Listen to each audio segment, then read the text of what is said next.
bienvenue dans ce deuxième épisode de vidéo consacré au tricot.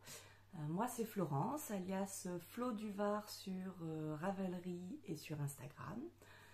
Je n'étais pas certaine de faire un deuxième épisode et puis Eve de Bobine et Pelote a lancé un petit challenge pour finir cette année, 21 questions pour clore 2021. Alors je me suis dit allons-y. Ça sera l'occasion également de vous présenter un petit peu les différents projets que j'ai réalisés. Et puis parler tricot en ce moment, ça fait du bien. On en a besoin. Alors, je rentre directement dans le vif du sujet. Je crois qu'elle a mis les questions dans sa vidéo.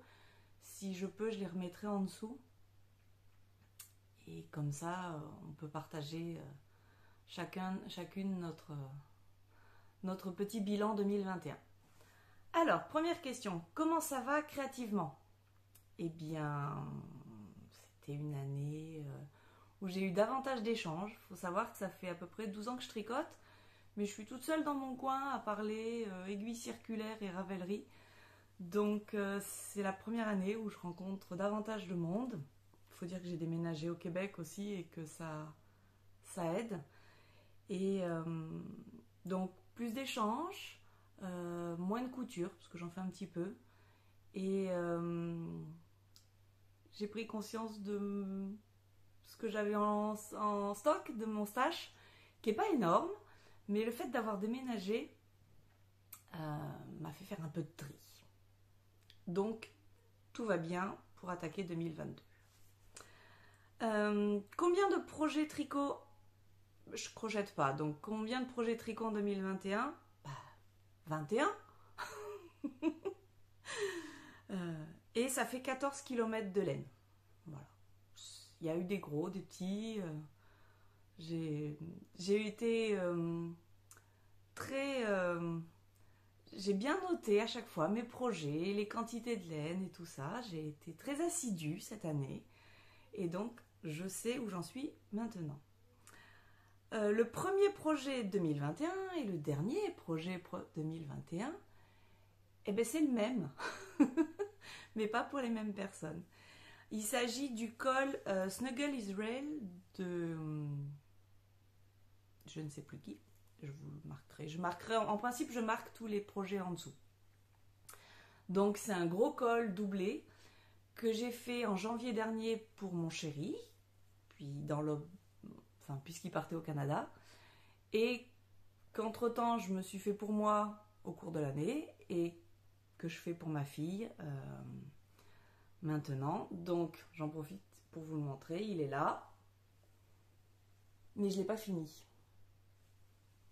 Voilà, donc j'ai fait les côtes, j'ai fait les mailles glissées, j'ai fait les côtes, et là je suis en train de tricoter la doublure qui sera à l'intérieur.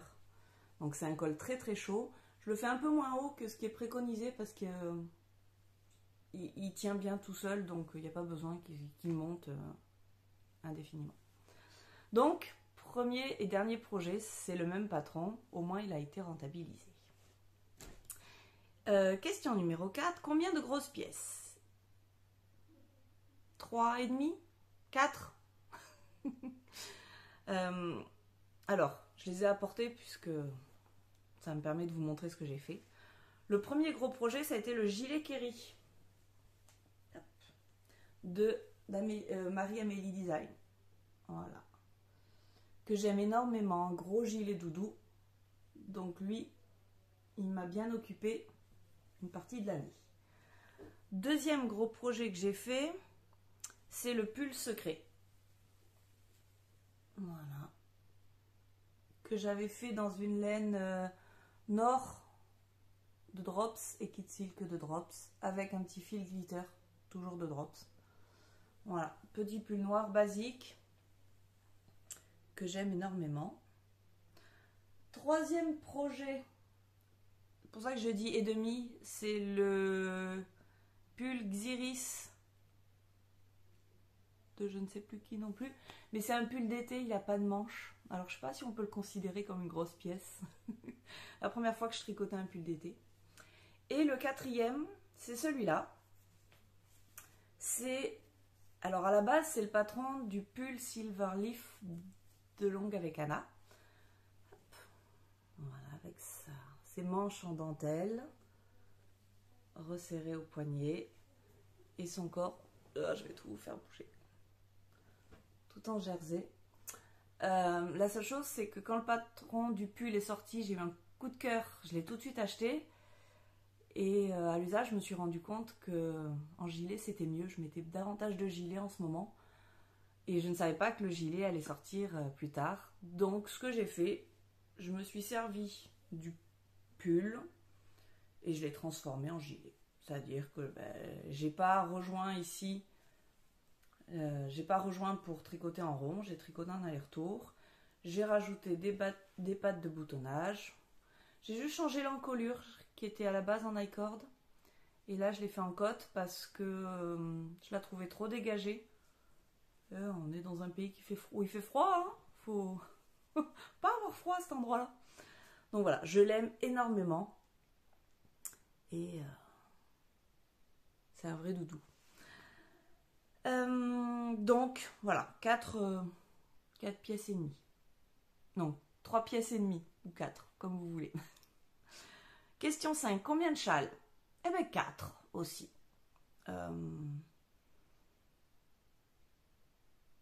4, mais je n'en vois qu'un. Bah oui, parce que les autres, il y a eu des cadeaux et puis il y en a que j'ai pas emporté.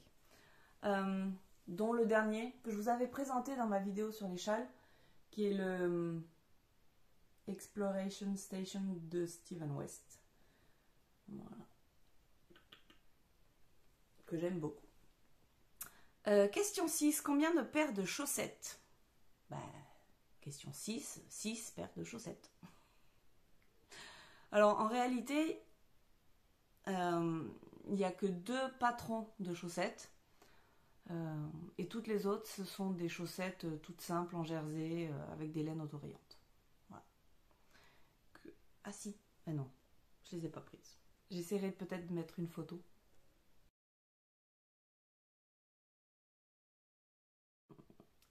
7. Combien de projets égoïstes par rapport vers les cadeaux versus cadeaux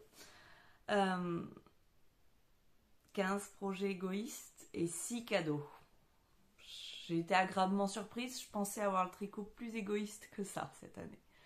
Je tricote avant tout pour moi, mais mon chéri et ma fille ne sont pas demandeurs de tricot, donc je tricote pour moi. Et puis parfois, un peu pour les autres. D'ailleurs cette année, mon chéri m'a demandé un bonnet. Ma fille n'est pas contre le col, donc j'ai vite sauté sur l'occasion pour leur faire. Et puis ensuite, j'ai fait un châle pour ma maman. J'ai fait des chaussettes pour une amie. Je ne sais plus. Ah oui, mais je ne sais plus les autres. Mais j'ai compté, j'avais tout noté, j'ai compté que j'avais fait 6 cadeaux. Question numéro 8. Combien de projets inventés? J'invente pas de projet, moi. Alors, on va dire les chaussettes, parce que depuis que j'ai le livre Tricoter ses chaussettes, c'est vrai que je teste pas mal de choses. Et j'adapte. Donc il y a une pointe que j'aime bien, parce que moi j'aime bien commencer par la pointe, donc il y a une pointe que j'aime bien. J'ai testé plusieurs choses dans le talon, donc j'ai testé plusieurs talons et maintenant je sais qu'il y en a un que j'aime bien. Pareil pour le haut, le rabat. Voilà, mais j'appelle pas ça un patron inventé, quoi. Je pioche différentes parties de chaussettes pour faire mon patron. Question numéro 9. Qu'en est-il du Make 9 2021 par rapport à la réalité? Ça fait 2-3 ans que je ne fais plus le Make 9 parce que je m'y tiens pas. Je suis trop... Il y a trop de projets qui se greffent au milieu et puis j'ai envie que ça soit spontané. J'aime bien prévoir mes tricots, mais sur un an, j'y arrive pas, quoi. Je peux prévoir 1 ou 2 tricots, mais pas plus. J'y arrive pas. Par contre, je m'étais donné quelques objectifs. J'avais dit par exemple au moins 3 grosses pièces. Ben, c'est bien, je l'ai fait. J'avais dit 6 paires de chaussettes, parce que ça fait une pour 2 mois. Ben, j'en ai fait 6, donc tout va bien. J'ai réussi à tenir, et sans que ça soit une contrainte. C'était vraiment par plaisir. Non pas qu'il me faille 2 mois pour faire une paire de chaussettes, hein, mais voilà, ça permet de... Il y a toujours un projet chaussettes au milieu du reste. J'avais dit de tricoter un gnome, je l'ai fait. J'ai fait le gnome qui était cet automne, en septembre. Voilà, Oui, vous voyez de qui c'est, puisque les gnomes, il y a qu'elles qui ont fait. Enfin non, mais elle en fait beaucoup. Oh, je suis nulle pour trouver les noms des personnes. Voilà, donc j'aime beaucoup, beaucoup mon gnome. C'est le premier, et peut-être pas le dernier. Et dans mes résolutions 2021, j'avais dit de faire diminuer mon stash.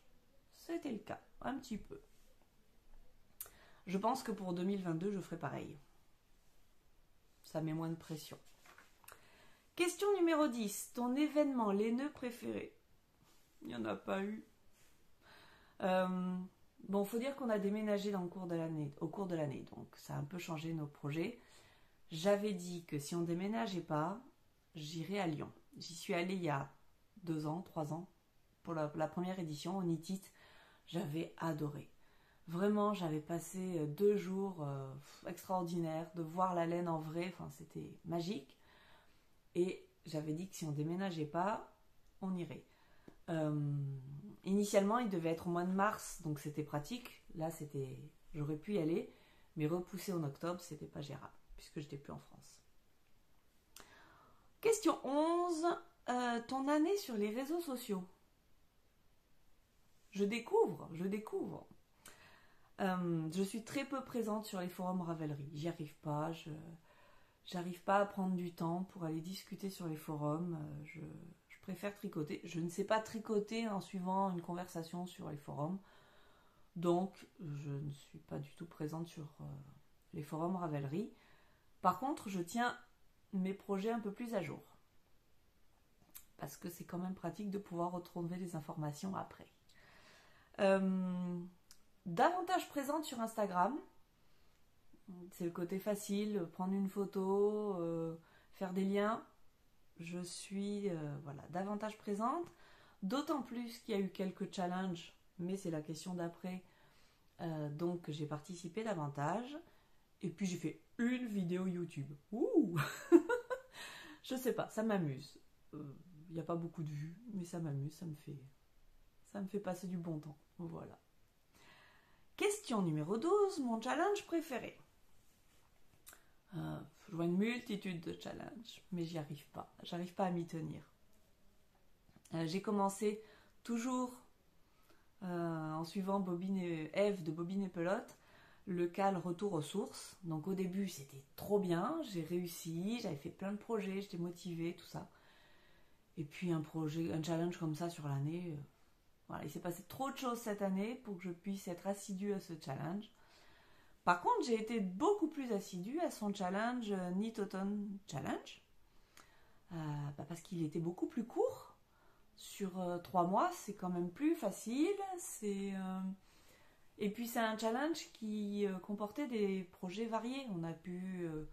voilà, c'était quand même assez libre, que ce soit des pulls, des chaussettes, des accessoires. Voilà, tout pouvait assez facilement rentrer dans les petits défis. Et puis c'était l'automne, quoi. C'est une bonne période pour tricoter. Voilà, moi je retrouve très volontiers mes aiguilles. Je les quitte jamais trop longtemps dans l'année. Pardon. Mais j'avoue que l'automne, c'est la meilleure saison pour tricoter. On a plein d'envies, plein de projets. Il va bientôt faire froid, on a besoin de nos tricots. Donc celui-là, je l'ai fait. Sur Instagram, c'était facile aussi pour moi. Donc voilà. Question 13. Une nouvelle corde à mon arc. Bon, elle n'est pas énorme, mais j'ai appris à tricoter de la brioche. Et j'ai aimé ça. Voilà. Donc j'ai fait le châle briochette. Euh, j'ai remis ça un petit peu sur le châle, celui-là, Exploration Station, et j'ai aimé ça. Donc je pense qu'il va y avoir d'autres brioches cette année. Question 14, pardon, la pièce que j'ai préféré tricoter. Je dirais la dernière, le, le pull gilet Silverleaf de Longue avec Anna. J'aime beaucoup cette laine-là. Euh, le corps tout en jersey, bah, c'est facile, hein, ça tourne tout seul, c'est télécompatible. Et puis bon, quand même, les manches avec un peu de dentelle. Alors, j'ai eu un peu de mal au début quand il a fallu que je reprenne les mailles. J'avais mal noté le rang sur lequel je m'étais arrêtée. Mais une fois que j'ai résolu ce problème, voilà, en plus les manches sont assez larges, donc j'ai pu les tricoter avec mes aiguilles 30 cm. Donc en rond, sans Magic Loop. Et voilà, c'était un vrai régal. Et puis je l'aime beaucoup. Et c'est une couleur aussi. Ah oui! Est-ce que je vous raconte l'anecdote? Euh, donc c'est là. Bon, je la raconterai plus tard. Quand on parlera d'Hélène. Question 15. Mon châle préféré à tricoter. Ben, celui-là. Celui de Steven West. J'ai adoré tout cet enchaînement de textures. Donc il y a du point, il y a du jersey, il y a de la brioche, il y a des mailles glissées, il y a du point droit, il y a un petit peu de, on va pas dire de la dentelle, mais des trous-trous. Voilà. J'ai adoré ce châle, je le porte énormément. Je pense que le choix des couleurs y est pour quelque chose, parce qu'il n'est fait qu'avec 2 couleurs. Donc j'ai adoré ce châle et je crois qu'il va y en avoir d'autres. Question 16, mon patron préféré de chaussettes. Ben, ce que je vous ai dit tout à l'heure, c'est que finalement je ne suis pas beaucoup de patron de chaussettes. Je fais des chaussettes à ma sauce. Donc ce que je préfère, c'est commencer par la pointe. Donc toe up, si je ne dis pas de bêtises. Un talon à gousset, parce que comme j'ai un fort coup de pied, c'est celui qui me va le mieux, c'est celui qui tient le mieux. Et l'avantage aussi, c'est que je les tricote sur des mini de 23 cm. Donc ça tourne tout seul. Voilà. Quand il y a de la dentelle, quand il y a des mailles, je fais un Magic Loop. Mais des chaussettes en jersey toutes simples, quand c'est de l'autorayant par exemple. Pardon. Voilà. Ça monte tout seul. C'est mon patron idéal. Question 18. La pièce que je voudrais refaire. Eh bien, étonnamment, ce sont des mitaines. Il y a un patron que je n'ai pas noté, si peut-être. Un patron... Les mitaines convertibles... Non. Je ne l'ai pas noté, mais je vous le marquerai en dessous. C'est cela.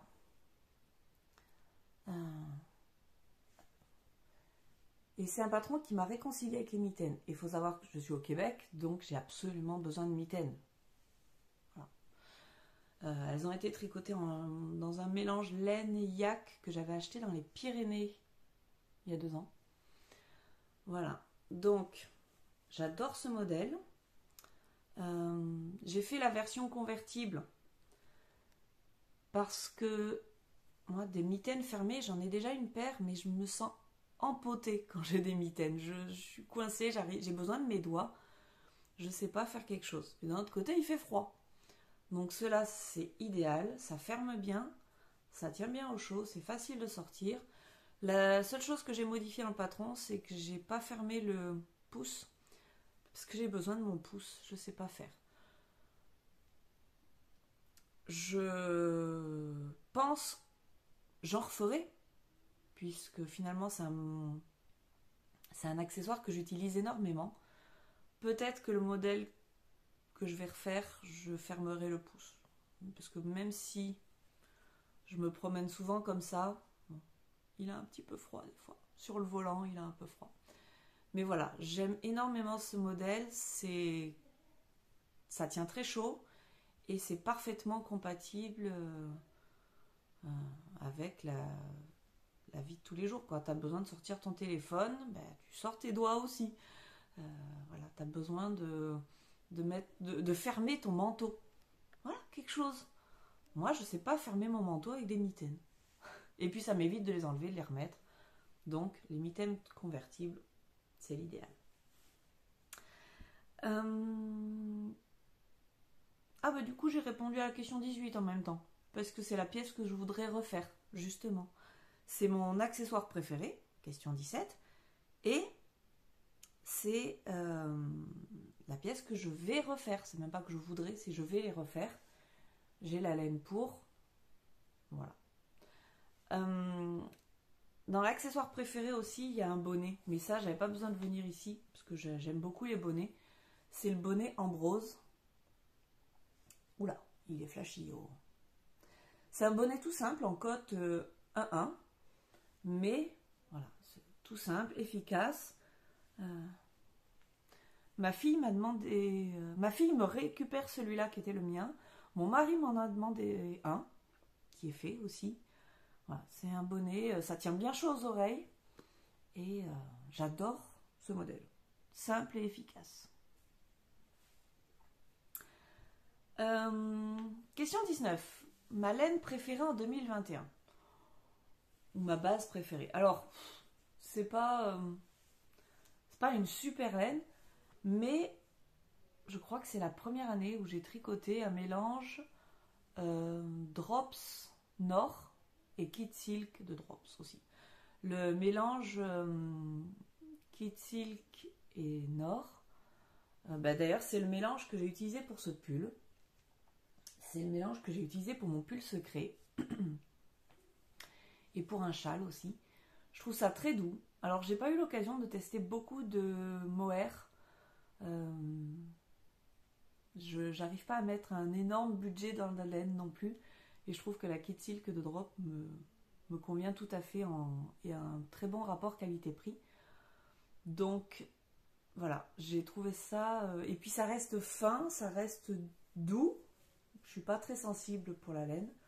Là, je la même la peau, ça me gêne pas du tout, ça me pique pas. Donc, c'est un mélange que j'ai découvert cette année et que je réutiliserai très certainement. Pour la petite anecdote, ça, c'est la Kid Silk 37. Alors, je crois que c'est vert océan ou bleu océan, je sais pas. Et initialement, c'était, c'est une couleur que j'avais commandée sur internet pour faire un châle. Et les deux couleurs que j'avais utilisées, que j'avais commandées, n'allaient pas du tout ensemble. C'est le problème quand on commande sur internet. Ça ne matchait vraiment pas. Et donc bon, j'ai utilisé un autre mohair que j'avais. Et j'avais cette laine verte. Je ne savais pas quoi faire. Et un jour, j'ai voulu faire un échantillon et j'avais que du gris. Et là, je me suis dit, mais en fait, voilà, ça va super bien ensemble. Le problème, c'est que j'avais commandé une quantité châle et pas suffisante pour me faire un pull. Donc, quand j'ai décidé d'en recommander, je savais que ça allait pas être le même bain, d'autant plus que c'était 6 mois après et que j'étais à l'étranger. Donc, je me suis dit, tant pis, j'adapterai, je ferai, j'alternerai les balles, enfin c'est pas grave quoi. J'ai commandé 6 mois après, j'ai commandé du Canada et j'ai eu la même laine, le même bain, le même coloris, alors qu'il était indisponible en France puisque j'avais essayé de recommander chez Calidou, il n'y en avait plus.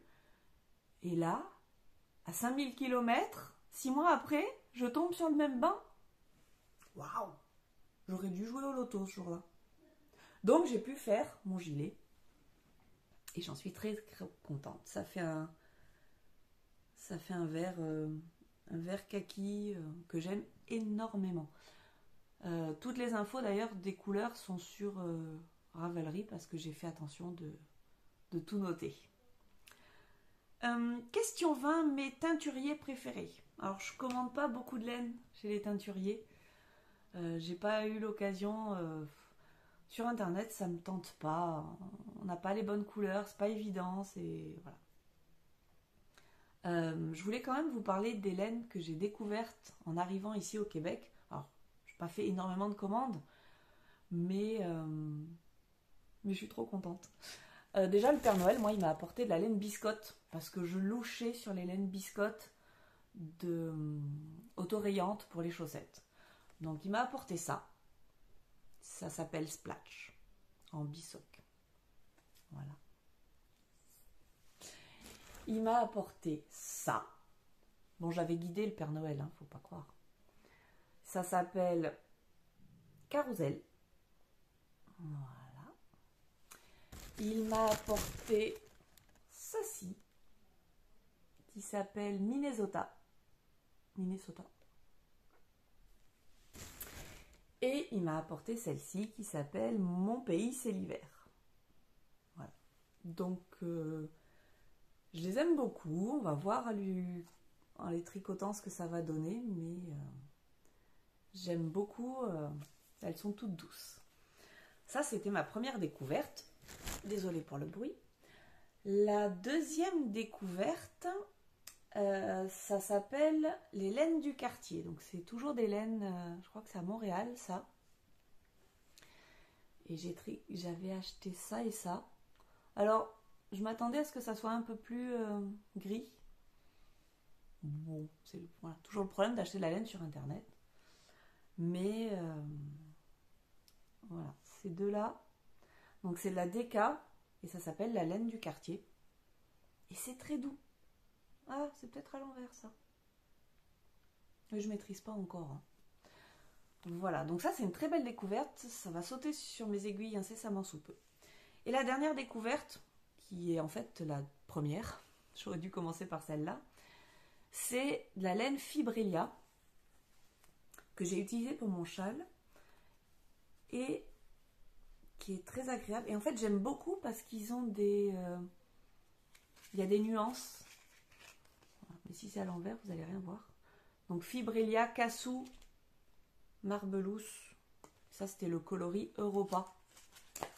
Et c'est la laine 80% Merino Superwash et 20% nylon. Donc, que j'aime beaucoup, que je vais... J'avais 2 écheveaux pour mon châle. Ça, c'est ce qui me reste. Et je vais utiliser pour certainement des chaussettes. J'adore. Voilà, voilà. Donc, ce sont mes premières découvertes ici. Et puis, je pense qu'il y en aura d'autres. Ouais. Et dernière question, la 21e. Premier projet pour 2022. Alors, justement, le premier projet, ça va être une paire de chaussettes avec les laines biscottes. Je pense même que ça va être celle-là. J'ai le coloris contrastant. Je vais prendre du gris foncé. Donc, une paire de chaussettes, parce qu'on a toujours une paire de chaussettes en cours. Et le châle Printemps Lyonnais du lapin d'Alice. Ça fait un moment que je veux le faire. Alors, je voulais un châle neutre. Je pense que ça va être avec ça. Voilà, donc la DK des laines du quartier. Et ça, c'est de la Fonti bébé Merino que je vais tricoter en double. Voilà, il n'y a pas un énorme contraste, mais je voulais un châle, par exemple, qui aille avec ce gilet. J'ai que des châles bleus, des châles roses.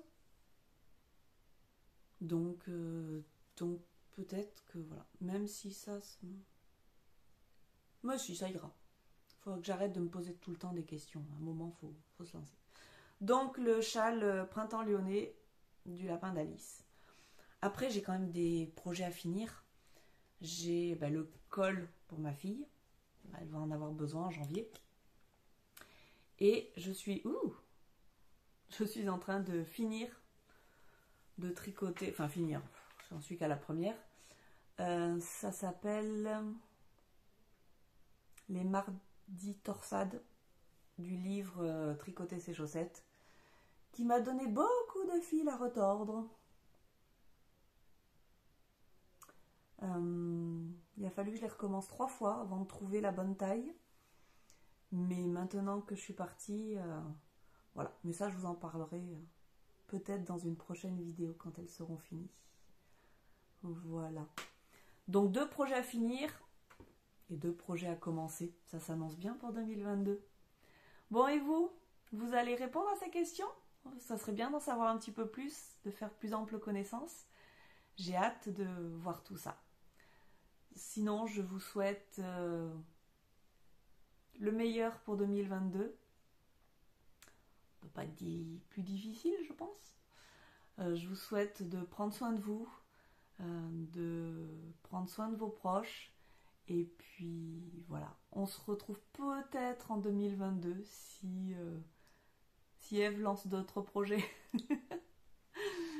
Allez, bon visionnage, j'espère que ça vous a plu et merci beaucoup. Bye bye.